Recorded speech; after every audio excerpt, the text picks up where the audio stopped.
in the very place it might be reasonable to expect. Perseverance rover discovered circular rock structures resembling ones formed by microbial communities in some lakes on Earth. This exciting possibility called for a closer look. As you can see, in the study terrain, it is thought to be like a nearshore setting of ancient Jajero before the reverse deposits spilled in. So what I failed to notice is at the time there are slabs of rocks with what appears to be concentric curves. Infrastructures resembling the roughly circular features known as stromatolites. These are found along the shorelines of lakes in the planet Earth, like the examples in Utah. So it's formed by a combination of biology and geology, specifically bacteria and calcium carbonate. They form a reef, but they are not actually coral. They are better referred to by a microbiolite. Doesn't typically show the internal stromatolite-like features. The circular feature in Jajero Crater have obvious difference, but the view from the zoom lens of Mars-Z added to this intrigue nicely emphasized 3D rendering from the Mars-Z team. So it's posted in the sketch lab, so you can almost start to imagine that the circular features are remnants of microbiolites after the water disappeared and erosion took over.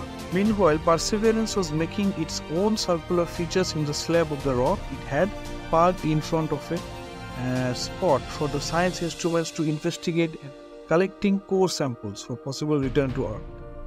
But the larger natural ones had indeed drawn the attention of the team.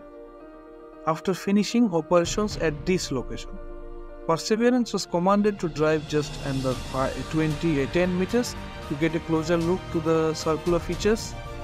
This beautifully rendered nav-cam panorama from CMEC shows the start of the short drive, just behind the wheel with the two holes in it, and ending with a great view with the circular features.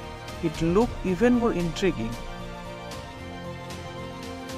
So as a geologist, there's something that I can do. In this case, I was struck by what looks like a transition from a fairly squared off corner to a circular interior, which is not the appearance of microbiolites. Instead, it reminded me of rock features on planet Earth that is known as core stones in volcanic andesite from Argentina in this example. So they result from a process known as spheroidal weathering, which starts with water percolating down through existing fractures known as joints. In the case of the andesite, it was found that growth of calcium carbonate and other minerals in pore spaces created the stress that helped further fracture the rock, leading to the core stones.